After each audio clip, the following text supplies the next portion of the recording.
Hello friends, welcome to this session. आज के session में हम स्टार्ट करेंगे अपने किंगडम फंजाई के next classification that is ascomycetes को। हमने प्रीवियस सेशन में क्लासिफिकेशन में हमने जो किया था उसमें फाइकोमाइसिटीज़ हमने कर लिया है। जो आज हमारा पॉइंट ऑफ डिस्कशन होने वाला है वो रहने वाला है एस्कोमाइसिटीज़ को लेकर। अगर आप हमारे चैनल पर नए हैं तो प्लीज़ इस चैनल को सब्सक्राइब करें और ये क्लासेस आपको कैसी लगती हैं कमेंट सेक्शन में ज़रूर बताएं एंड लाइक ज़रूर करें। इससे हमें पता चलता है कि हाँ, आपको आपकी क्लासेस अच्छी लगती हैं। ये हमारी नहीं, ये आपकी क्लासेस हैं। तो एस्कोमाइसिटीज़ आज हम डिस्कस करने वाले हैं। यहाँ पर अगर हम एनसीईआरटी को देखें so it is commonly known as sac fungi. तो अगर सैक फंजाई के नाम से अगर क्वेश्चन आता है इसका मतलब वो एस्कोमाइसिटीज़ को पूछना चाहते हैं। They are also called as sac fungi. क्यों हम सैक फंजाई बोलते हैं, हम इसका भी डिस्कशन करेंगे। The ascomycetes are unicellular, example yeast जिसका नाम है सैक्रोमाइसिस, और मल्टी सेलर एग्जाम्पल पेनिसिलियम। इसके अलावा भी बहुत सारे एग्जाम्पल्स हैं। तो अगर हम इसका मतलब अगर हम एस्कोमाइसिटिस को देखें, ये हमारी सेकेंड क्लासिफिकेशन है दैट इज एस्कोमाइसिटीज। जनरली ये किस नाम से पूछे जाते हैं? They are also called as sac fungi. ठीक है, अच्छा। तो अगर हम इनके हैबिटेट की बात करें कि ये कहाँ ग्रो करेंगे, तो हैबिटेट की अगर हम बात करें तो ये generally grows on dead and decaying organic matter. तो ये क्या है? सैप्रोफाइट्स हैं, सैप्रोफाइट्स। और सैप्रोफाइट्स आपको पता है कहाँ ग्रो करते हैं? Grows on dead and decaying organic matter. जो सड़ी गली चीज़ें होती हैं उनके ऊपर ये ग्रो करेंगे। ठीक है, अच्छा। इनको हम एक वर्ड बोलते हैं कॉप्रोफिलस। एनसीईआरटी लिखती है दे आर कॉप्रोफिलस। कॉप्रोफिलस, कोप्रोफिलस का मतलब होता है ग्रोज ऑन डंग। डंग जानते हैं आप, गोबर। Grows on dung, DUNG। Dung का मतलब गोबर होता है। ठीक है, तो उसके ऊपर भी ये ग्रो करेंगे। अगर हम इनके स्ट्रक्चर की बात करें, तो अगर हमने इनका ये एक हाइफा देखा तो इस हाइफा में ये न्यूक्लियस और एक न्यूक्लियस और दूसरे न्यूक्लियस के बीच में क्या होंगे? सेप्टा होगा। इसका मतलब ये सेप्टेट होते हैं, ये सेप्टेट होंगे। जबकि फाइकोमाइसिटिस कैसा था? एसेप्टेट, ये सेप्टेट होंगे। ठीक, उसके बाद ये फिलामेंटस होंगे, एंड मल्टी सेलुलर होते हैं, मल्टी सेलुलर। अब इनका एक्सेप्शन एक आपको याद रखना है, जो कि मल्टी सेलुलर भी नहीं है, फिलामेंटस भी नहीं है। तो ये कौन सा एग्जाम्पल है? और ये यूनिसेलुलर है। तो एक एक्सेप्शन आपको याद रखना है, जो इनका एक्सेप्शन है वो याद रखना है आपको ईस्ट एस्कोमाइसिटीज है, जो कि ना सेप्टेट है, ना फिलामेंटस है, ना ही मल्टी सेलुलर है, बल्कि ये एक यूनिसेलुलर एस्कोमाइसिटीज है। ठीक है, और ये फिलामेंटस नहीं होता, ये फिलामेंटस भी नहीं है। ठीक है, और ईस्ट को जनरली एग्जाम में आपको पूछा जा सकता है सैक्रोमाइसिस के नाम से। तो ये कुछ और नहीं बल्कि सैक्रोमाइसिस ही होते हैं, सैक्रोमाइसिस। ठीक है ना। अब दूसरा नेक्स्ट पॉइंट आता है आपका इनका न्यूट्रिशन लेकर, यानी कि एस्कोमाइसिटिस का न्यूट्रिशन। तो न्यूट्रिशन आपने देखा सैप्रोफाइट्स हैं, पैरासिटिक है, सिम्बायोटिक है। जो इनका नेक्स्ट इंपॉर्टेंट पॉइंट है वो है इनका रिप्रोडक्शन।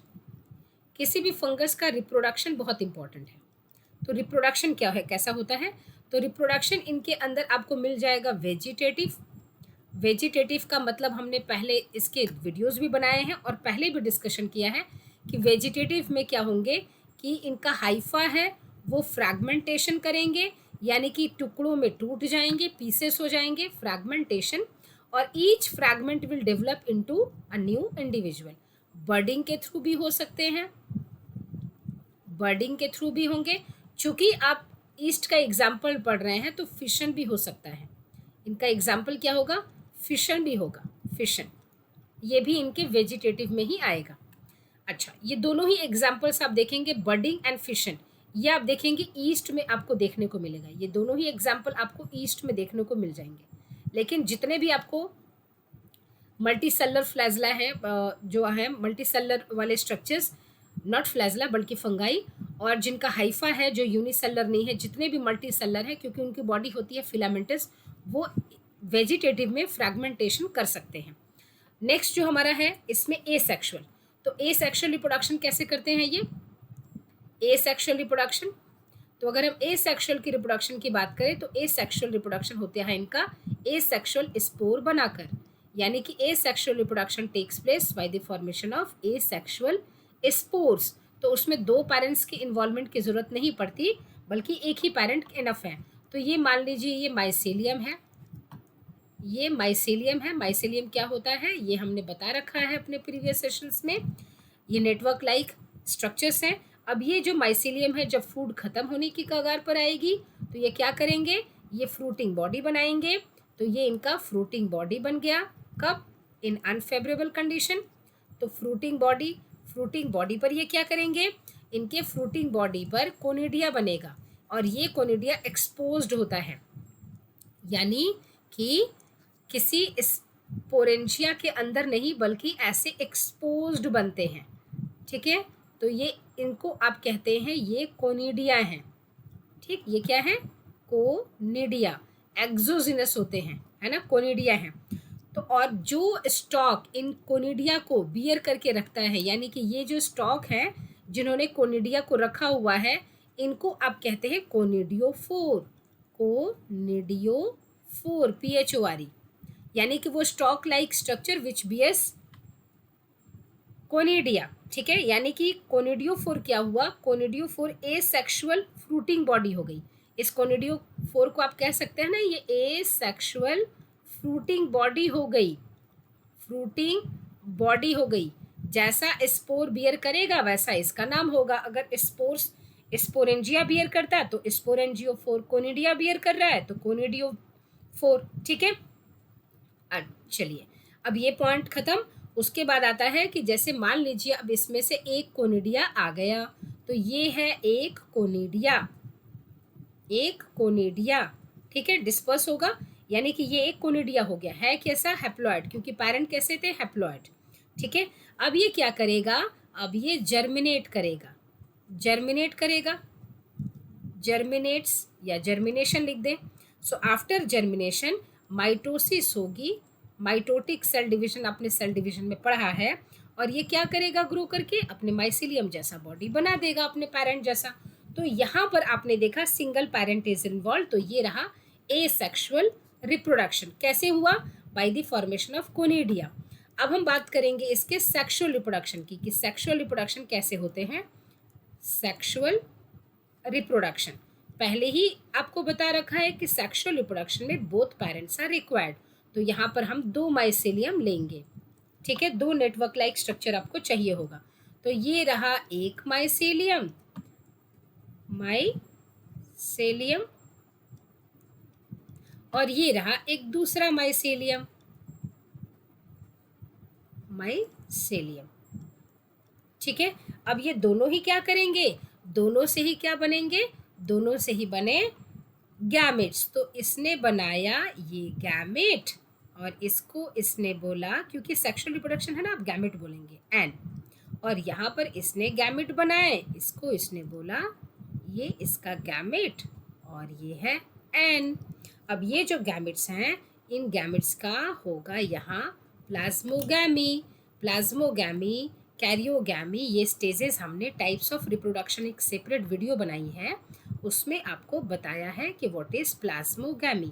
इसीलिए क्यों, ताकि हम टेक्निकल टर्म्स यूज करते जाएं और स्मूथली क्लास रन करते जाएं। So as a result of plasmogamy एक स्टेज ऑब्टेन की जाएगी जहां पर दो न्यूक्लियस एक साथ होंगे एक ही सेल में। तो यहाँ पर एक स्टेज मिलेगी जिसको आप कहते हो डाइकैरियन स्टेज। ठीक है, तो डाइकैरियन मिलेगा। अब इस डाइकैरियन स्टेज का अब क्या होगा, अब हो गया सेकेंड स्टेप, यानी कि कैरियोगैमी, कैरियोगैमी। ठीक है, कैरियोगैमी का मतलब ये हुआ कि अब ये न्यूक्लियस का भी फ्यूजन हो जाएगा। तो as a result of karyogamy आपको क्या मिला? जाइगोट। तो यहाँ मिल गया जाइगोट। इसकी प्लॉइडी क्या होगी? 2n। अगर कोई प्लाज्मोगैमी का डाइकैरियोन का प्लॉइडी अगर पूछे तो ये है n+n। ठीक है, और यहाँ जाइगोट की प्लॉइडी 2n। बायो में n+n एंड 2n दोनों अलग अलग मीनिंग है। अब ये जो जाइगोट है, अब ये क्या करेगा? इस जाइगोट तक आपको ध्यान आया? अब ये जाइगोट क्या करेगा? ये देखिए, ये कहाँ हो रहा है? हम पढ़ा रहे हैं अलग, बट हो रहा है तो माइसीलियम के ऊपर ही। इसका मतलब अब ये क्या करेगा? अब यहाँ पर ये ग्रो करेगा। अब जैसे यहाँ देखें, ये मान लीजिए ये माइसीलियम के ऊपर सारी चीज़ें ग्रो होकर चल रही हैं। तो ये क्या करेगा? ये ग्रो करेगा, ये माइसीलियम बनाएगा, और माइसीलियम बनाकर ये क्या करेगा? एक फ्रूटिंग बॉडी बनाएगा। और इसको आप कहेंगे फ्रूटिंग बॉडी, यहाँ नाम आप नहीं लेते चूँकि यहाँ पर ये एस्कोमाइसिटिस का पढ़ रहे हैं, तो आप यहाँ पढ़ते हैं एस्कोस्कार्प। क्या पढ़ेंगे? इसको क्या बोलेंगे? Ascocarp, ascocarp. ठीक है, प्लॉडी क्या हो जाएगी? 2n, क्योंकि ये जाइगोट से बना है। ठीक, अब ये क्या करेगा? एस्को जो कार्प है, ये जो माइसीलियम है डिप्लॉयड है। अब यहाँ पर इसके कुछ ऐसे स्ट्रक्चर्स बन जाएंगे, जैसे इस तरह के कुछ स्ट्रक्चर्स बन जाएंगे, और इनको आप पर कहते हैं एस्कस। इनको क्या कहते हैं? एस्कस। सैक लाइक स्ट्रक्चर बना। इसी सैक लाइक स्ट्रक्चर की वजह से एस्कोमाइसिटिस को आपने बोला था सैक फंजाई। आपको याद है, यहाँ पर आपने बोला था सैक फंजाई। ये इसी की वजह से, क्योंकि यहाँ पर सेक्सुअल रिप्रोडक्शन में एक सैक लाइक स्ट्रक्चर ऑब्टेन मिलता है जिसका नाम है एस्कस। अब इस एस्कस के अंदर बहुत सारे सेल्स हैं। इनके अंदर क्या होगा? इनके अंदर होगी मियोसिस। ठीक है, इनके अंदर क्या होगी? मियोसिस होगी। मियोसिस एक रिडक्शनल डिवीज़न है जिसके थ्रू क्या हो जाएगा कि ये जो आपका माइसीलियम था, ये डिप्लॉयड था, इनके ऊपर जो एस्कस बने हैं, ठीक है, ये जो एस्कस बना है, इनके अंदर जो स्ट्रक्चर्स बन जाएंगे अब वो हैप्लॉयड हो जाएंगे। ये जो बनेंगे इनको आप बोलते हैं एस्कोस्पोर। इनको क्या बोलेंगे? एस्कोस्पोर बोलेंगे। ये एस्कोस्पोर कैसा होगा? हैप्लॉयड बन जाएगा। और एस्कोस्पोर बाहर अब रिलीज होंगे।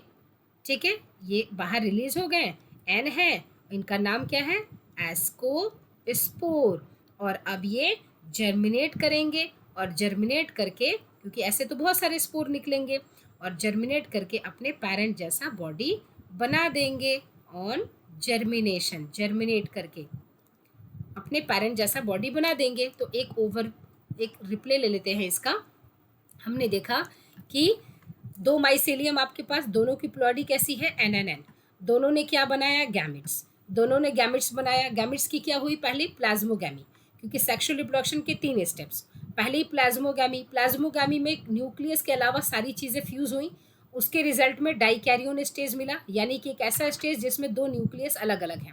उसके बाद अब ये न्यूक्लियस का फ्यूजन हुआ, यानी कि karyogamy. As a result of karyogamy zygote का फॉर्मेशन हुआ। जाइगोट की प्लॉइडी कैसी है? 2n। अब ये जो जाइगोट हैं ये डेवलप करेंगे और माइटोटिक डिवीजन से एक ऐसा स्ट्रक्चर बनाएंगे, जबकि इसके पास माइसीलियम है एंड इसके फ्रूटिंग बॉडी को आप कहते हैं एस्कोस्कार्प। अब ये जो एस्कोस्कार्प है एक ऊपर सैक लाइक स्ट्रक्चर बना देगा जिसका नाम है एस्कस। इसी की वजह से एस्कोमाइसिटिस को बोला जाता है सैक फंजाई। अब ये एस्कस के अंदर बहुत सारे सेल्स हैं, इनके अंदर मियोसिस होगी। एस्कस के अंदर जो सेल्स हैं उनके अंदर मियोसिस होगी। मियोसिस होकर जो स्पोर बनाएंगे उनका नाम है एस्कोस्पोर, क्योंकि आप एस्कोमाइसिटिस पढ़ रहे हैं। तो एस्कोस्पोर अब ये बाहर रिलीज होंगे। बाहर रिलीज होंगे चूंकि ये मियोसिस से बने हुए हैं, अब ये हैप्लॉयड हो गए और जर्मिनेट करके अपने पेरेंट जैसा हैप्लॉयड माइसीलियम बना देंगे। तो ये था इनका सेक्सुअल रिप्रोडक्शन। तो इसका मतलब हमने क्या क्या अभी तक पढ़ा? हमने पढ़ा सेक्सुअल फ्रूटिंग बॉडी। तो सेक्सुअल फ्रूटिंग बॉडी को आपने क्या पढ़ा था? जो सेक्सुअल फ्रूटिंग बॉडी यहाँ बनी थी, फ्रूटिंग बॉडी, ये नोट पॉइंट है, फ्रूटिंग बॉडी बनी थी, जो सेक्सुअल में फ्रूटिंग बॉडी बनी थी यहाँ पर, इसको आपने क्या बोला? एस्कोस्कार्प बोला है ना, एस्कोकार्प बोला। तो इसको आप क्या कहेंगे? Is called as ascocarp. Question आएगा कि एस्कोकार्प इज, तो आप कहेंगे sexual fruiting body is called as ascocarp. अच्छा, ए सेक्सुअल जो फ्रूटिंग बॉडी बना था उसको आपने क्या बोला था? ए सेक्सुअल फ्रूटिंग बॉडी, उसको आपने क्या बोला था? यहाँ ये एसेक्सुअल में देखिए आपने बोला था कोनिडियोफोर, एसेक्सुअल फ्रूटिंग बॉडी, तो इसको आप क्या कहेंगे? Conidiophore, conidiophore. यहाँ से बहुत इंपॉर्टेंट क्वेश्चन पूछा जाता है आपसे, ठीक है। अच्छा, इसके एग्जाम्पल्स क्या हैं अगर ये पूछा जाए? हाँ, एक और इम्पॉर्टेंट चीज पूछा जा सकता है कि जो एस्कोकार्प था, इसमें ये एंडोजिनस ओरिजिन था या एक्सोजिनस? जो इसमें स्पोर बनेंगे वो अंदर की तरफ बनेंगे, तो ये एंडो था, एंडोजिनस था, एंडोजिनस था। देख रहे हैं आप, ये अंदर बना है, जो चीजें बनी है वो अंदर बनी है, एंडोजिनस है। और यहाँ आप देखें तो सारी चीजें एक्सपोज्ड हैं, तो वो एक्सोजिनस है। और एसेक्सुअल जो कोनिडियोफोर ने कोनिडिया बनाया वो कैसा था? एक्सोजिनस। यहाँ से इम्पॉर्टेंट, बहुत इंपॉर्टेंट क्वेश्चन आपसे पूछा जा सकता है। अच्छा, अब हम देखें कि इसके एग्जाम्पल्स कौन कौन से हैं। तो एग्जाम्पल की अगर हम बात करें एस्कोमाइसिटिस के एग्जाम्पल की, तो आप कहेंगे ईस्ट, जो कि बहुत बड़ा एक्सेप्शन है, यूनिसेलर है।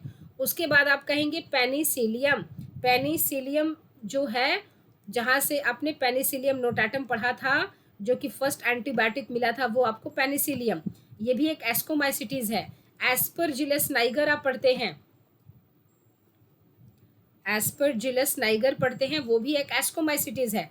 क्लैविसेप्स आप पढ़ते हैं, क्लैविसेप्स, क्योंकि फंजाई के एंड में मैं इसके डिजीज एंड इम्पोर्टेंस भी बताऊंगी, उसमें इनका जिक्र होगा। आप मोरेल्स एंड टफल्स पढ़ते हैं, जो कि एडिबल फंजाई है, मोरेल्स एंड टफल्स, ठीक है, ये एडिबल फंजाई है। एनसीईआरटी कहती है कि खाने में बड़े डिलीशियस होते हैं, so they are edible delicious fungi, ठीक है।